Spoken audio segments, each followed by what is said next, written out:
mago gik mabiro timore kaka dhi mbele. Wawache mana sani nikech koro in e jalony e wechegi. Ineno ka gima koro chenro mag IEBC nyaka lokre nade nikech koro mano wach manyien mabikelo. Nitiere joma ne paro ni lweny ni ji gore nikech idwa so ombulu iye kanyo. Wacho ni mano ok gima ne gitimo. Ne gitimo mano mondo bi ji obed gi luoro mondo kokoro ki ji wuogi. Correct. Nitiere joma ineno kaka kedhe Kasipul constituency.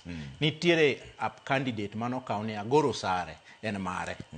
Ma kokawa Agoro Sare ti will win based ni kama Agoro Sare timore nade kech inyalo pana Agoro Sare king'iya kaka en primary kaka en jok ma most jok mago kura kanyo gin jok ma go e town gi jok ma around kanyo to kiwuotho e constituency tinya yudo ni gisepog strongholds mag ji.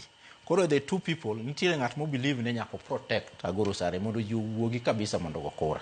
To nitiere kendo ng'ato ma ento believe ni koponi adhi suppress agolo koko Agoro Sare ma ji owuok go kura mene obiro rengo to that is a form of rigging. Means only rigging of election tiende itime tinde gi there's a hardware way and a software way. Software way masani timorene ema paro ni IEBC onego focus on voter coercion, voter suppression, kendo intimidation of voters. Kiwe kata mana bribery ma ji ng'iewo godo kura kuone. Mago are the ways masani ji olonye. And that is an aspect ma ng'ato nyalo realize kotenore gi gima notimre this by election.